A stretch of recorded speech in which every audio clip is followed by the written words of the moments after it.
Okay, it's on. You Hello, I'm Reece Shearsmith. and Steve Pemberton, and this is episode 6, Séance time. Pressing play now. Have we done them all after this? Yeah, well, God. series 1. Series 2. Yeah, I know, if you want to do series 1, that's a whole... Oh, no, I'm not fucking doing that. Okay, so a very similar beginning to Series 1, The Harrowing. That is not Sophie. McShearer. It is just a woman. Yeah. We have no idea who it She's is. killed after it.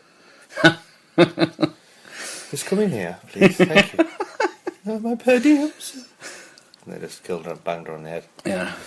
Séance time. Now, Séance time is, for those of you whose minds run to such things, is a line that David Warner says in the film From Beyond the Grave, which is in the first story where he buys a mirror from Peter Cushing. He sets it up in the house. They talk about séances, and he goes, "It's séance time!" And he sets up the séance, and he creates the man who comes in the mirror and tells him to kill people. Maxwell Steiner, that we met in Edinburgh.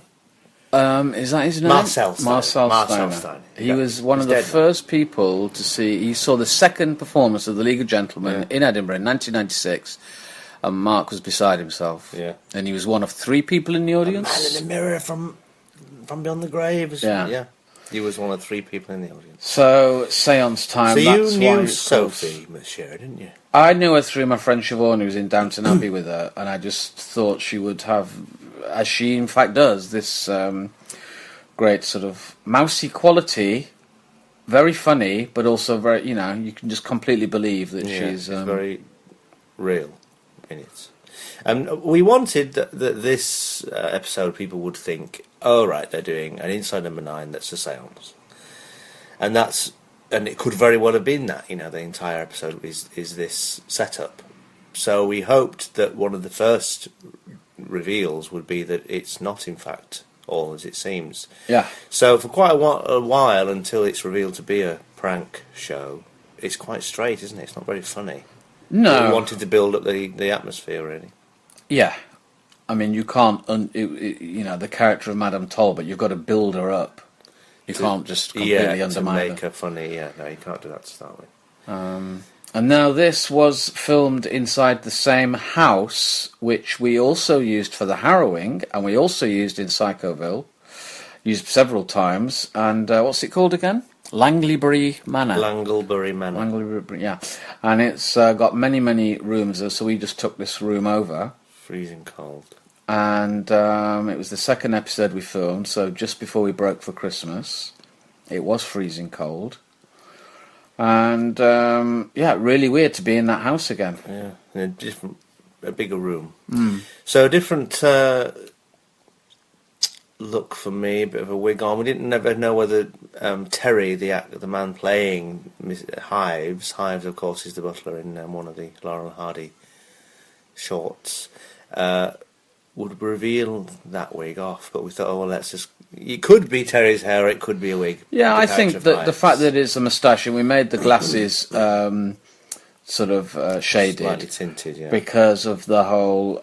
We based it on what Noel Edmonds used to do for the Gotchas, where he would. There's a bit in the scene we've just seen where you're never quite looking her in the face, and that's what he used to do. He used to look down and he'd have a moustache or a beard added onto his own beard.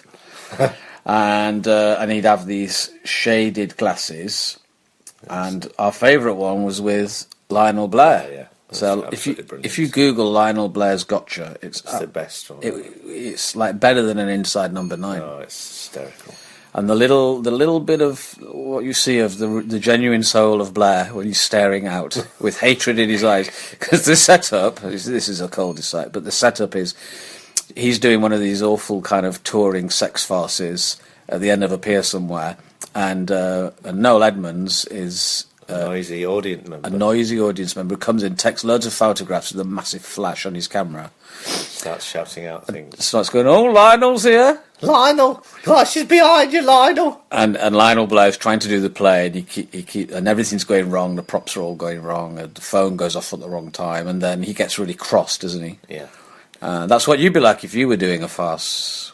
Well, if people were shouting out, it'd be hard for me to be quiet. It's gone wrong, Steve. Look, it's paused. Oh, fuck. Okay, carry on. No, it's all right. No, it's all right. Because watching an iPlayer and it's ropey. It's it buffered, but it's all right now. I wouldn't be like that. Why do you say that? There was the actor Ian Hart. Do you remember him? He was in a play with John Sim, and he actually did he attack an audience member who was getting on his nerves, or he certainly shouted back and called them a C word? Did he? Yeah. Right. I in an actual theatre. Totally understand. And then he disappeared for a while. Anyway, so Lionel Blair got you the whole premise of playing pranks and doing tricks. Yeah, kind so of.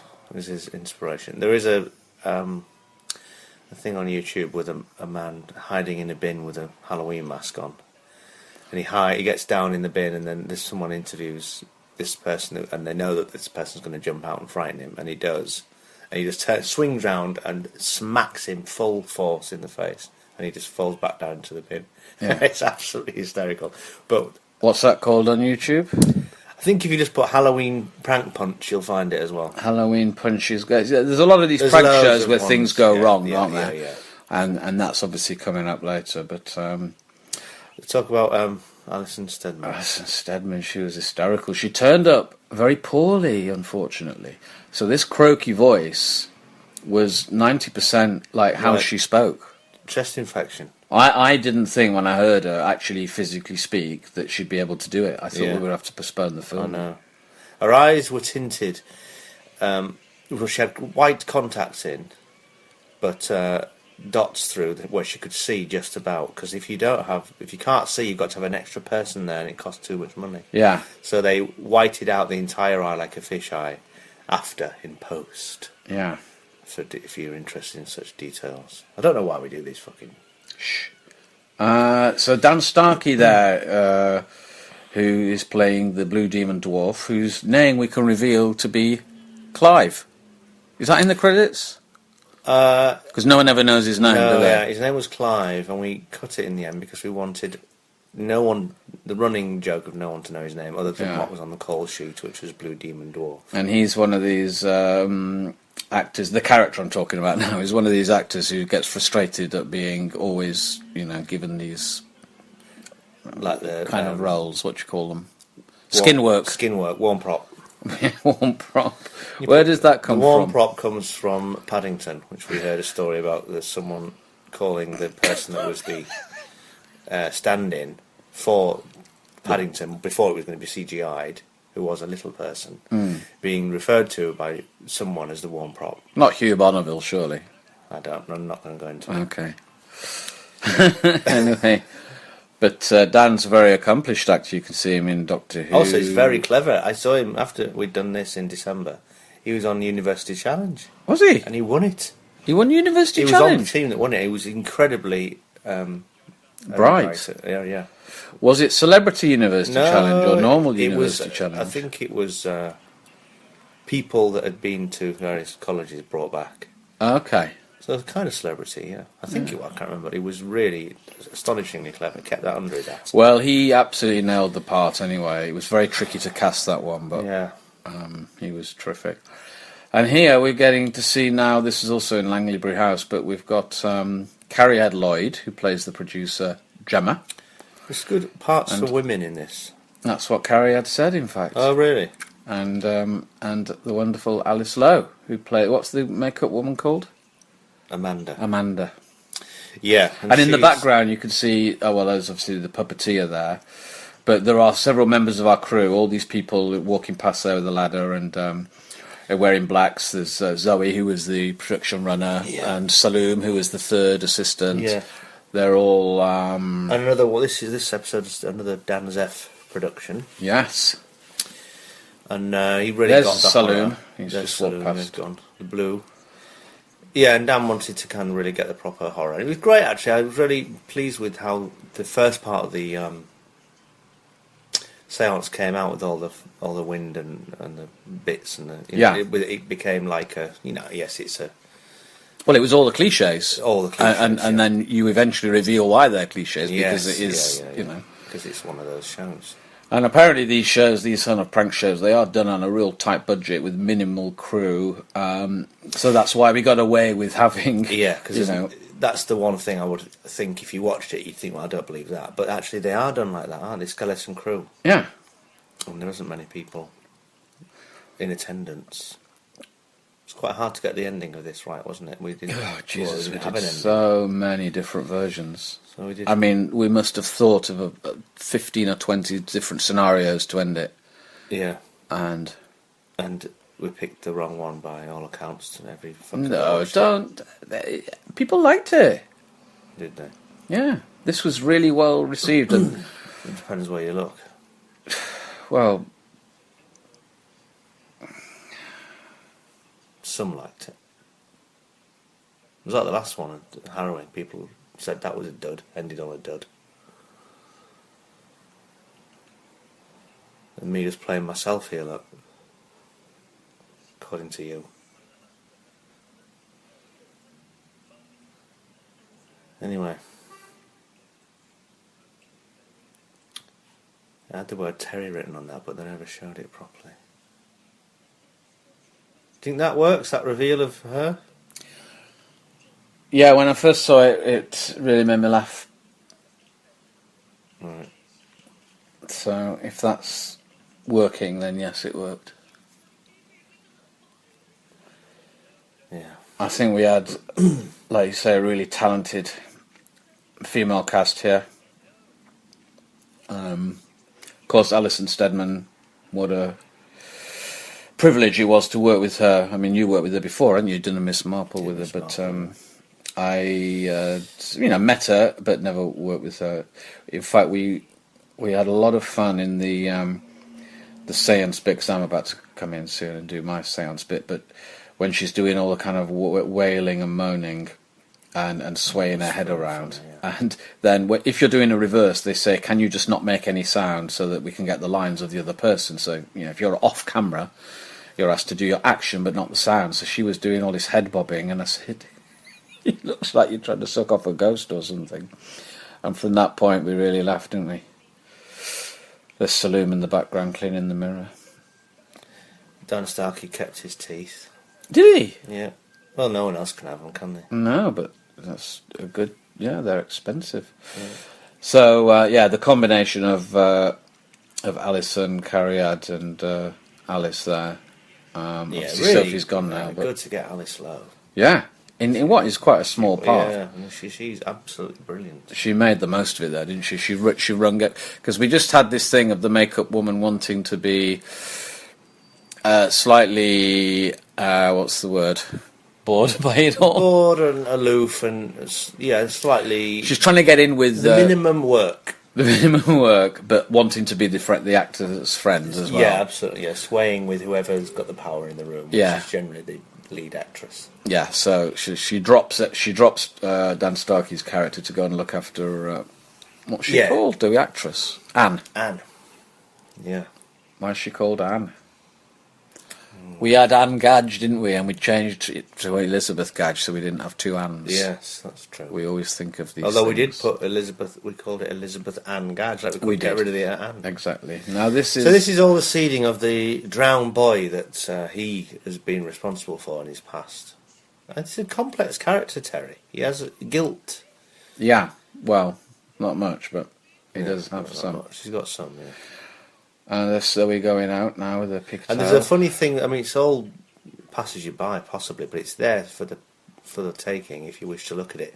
I bemoan the fact that they never brought me a can of Coke, but she does bring me it and leaves it on the table. Look, yeah, they're all leaving now.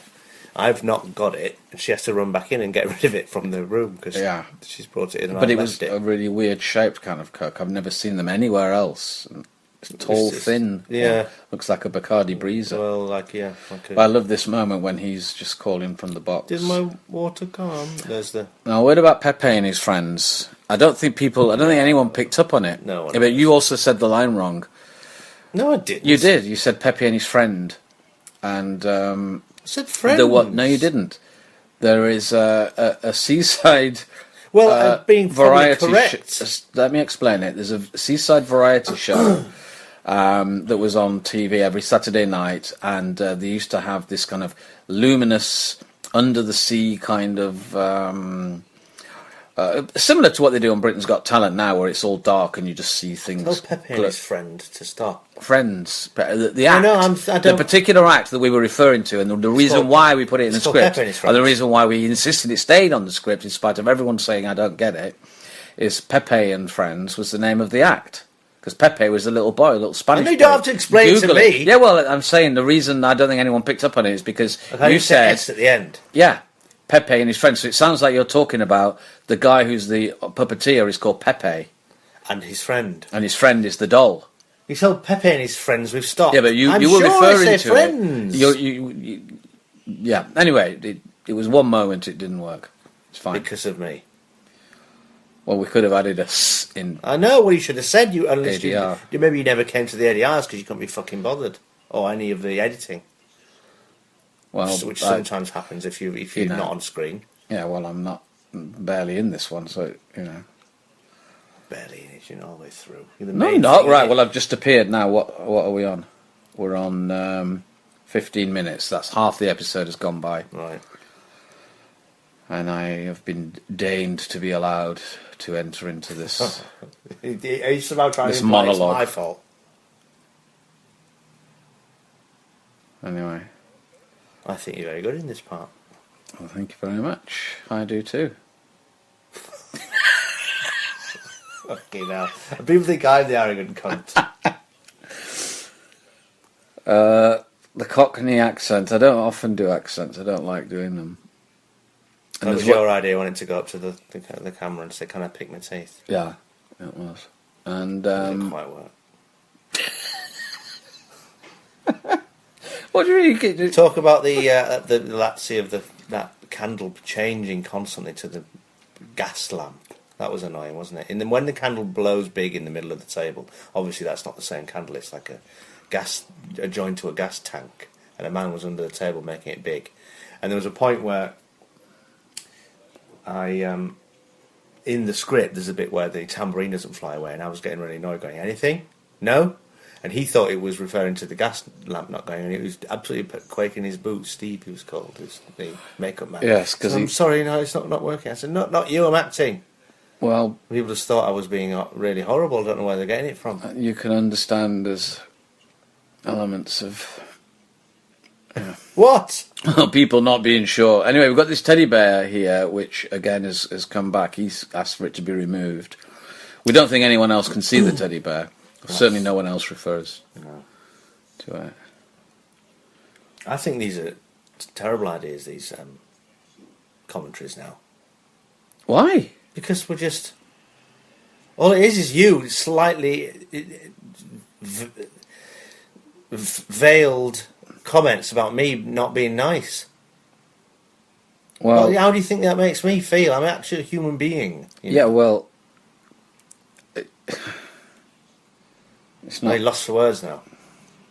Well, I have not driven this in a certain way. You were the one who, in the second episode, decided to call the pan C words. Well, not all, but well, you did, and it gets on my nerves because this is certain people. We wouldn't have a career if it wasn't for the fact that people watch what we do and enjoy what we do and like it. And I hate it when you just pour scorn over it all. Some do and some don't. Yes, of course I appreciate anyone. Yeah, but 99% do. No, they don't. You just go turning over stones, trying to find a fucking one little comment that you can obsess over.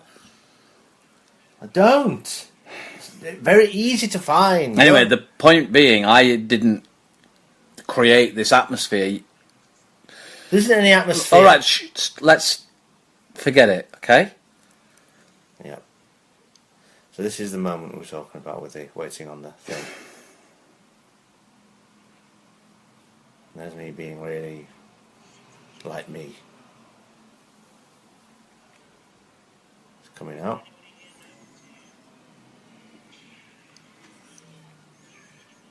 Talk about that voice having to be redone. The voice, Alison Steadman's voice, when it's deep, like the Exorcist voice, is you, isn't it? Mm.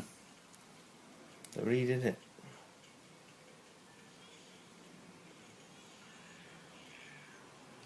That's me.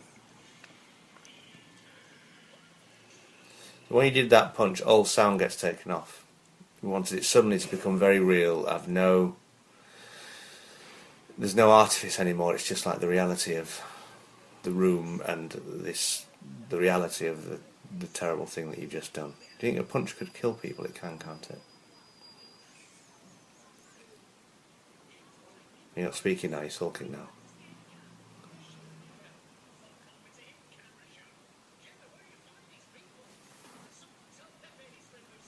Did I say friend? Or did I say friends? Alright, I'm going. What do you mean you're going? I'm not going. I am. There's no point. You're not going! I am. No, you're not. I am. I enjoyed doing the series, but You're not going. Sit back down and do it. other things I can do. Come on, that's you don't want all the people to think, oh, guys, not finished the last one, do you? Okay. May as well sit and do it. Yeah, well, Sit down. No, you do it. I'm not doing it. I have nothing to fucking say. I didn't want to do it in the first place, if you remember. Sit down in the chair now. No, I'm gonna go. Down in the chair. Down. Get off! Sit down in the chair! Get off! Dick! Reece! Fucking sit down! Get off! Oh! Get off! You're nipping me! Get off! Right, say sorry. No! Say sorry then. Get off! Say sorry. Get it! Say sorry. No! No!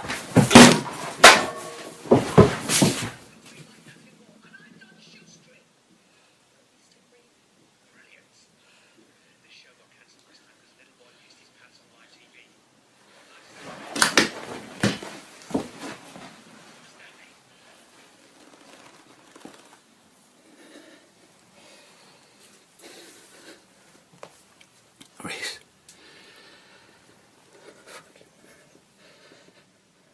Reece.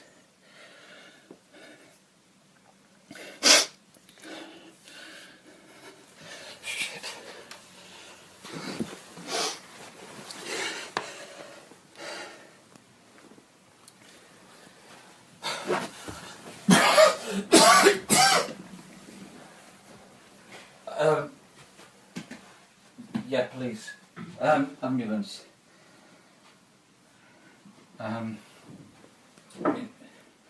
There's been a fall.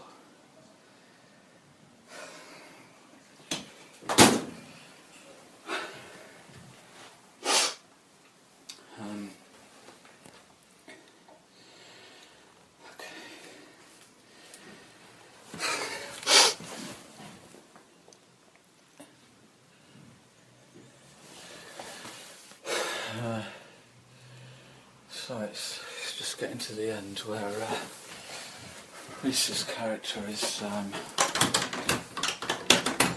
obviously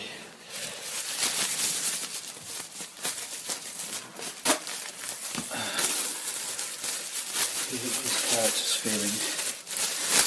feeling guilty over what he's done, and it was ironically one of his best performances.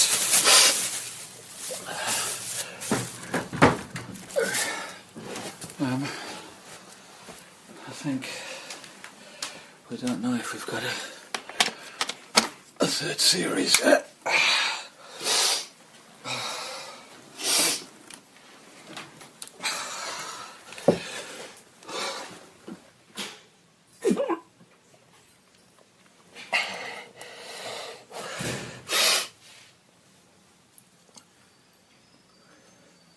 Hello? Hello?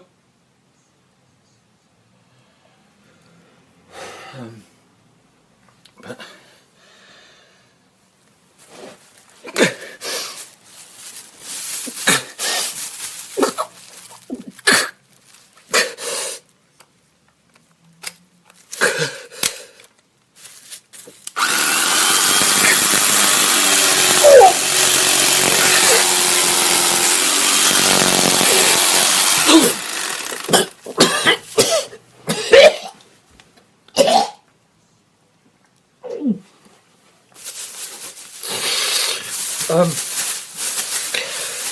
Yeah, it was a really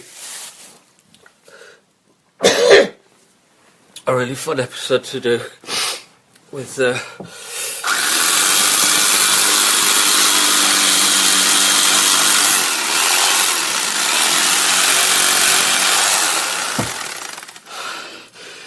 all the special effects. Nice to do the horror tropes, although you hated tropes, you hated tropes, you hated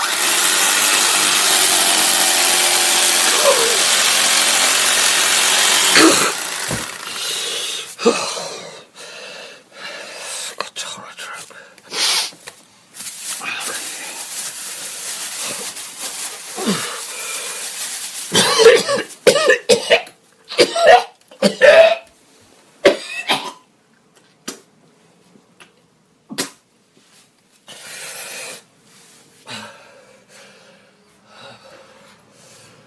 Now he feels guilty because the past has come back to. Forget all. I'm sorry.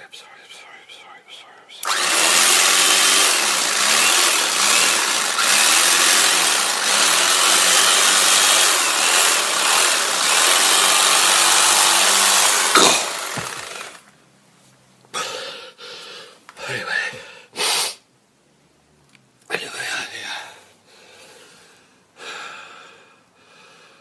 I've got some ideas for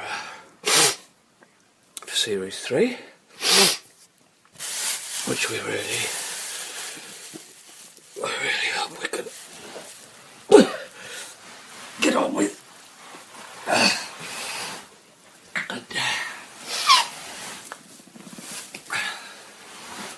just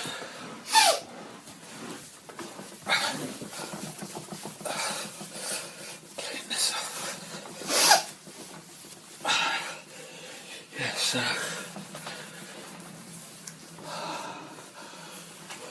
that's it. There's William coming out the cot to haunt him. And it's interesting at this point we had to. It's really hard to get the stain on the trousers. It had to be done in post production.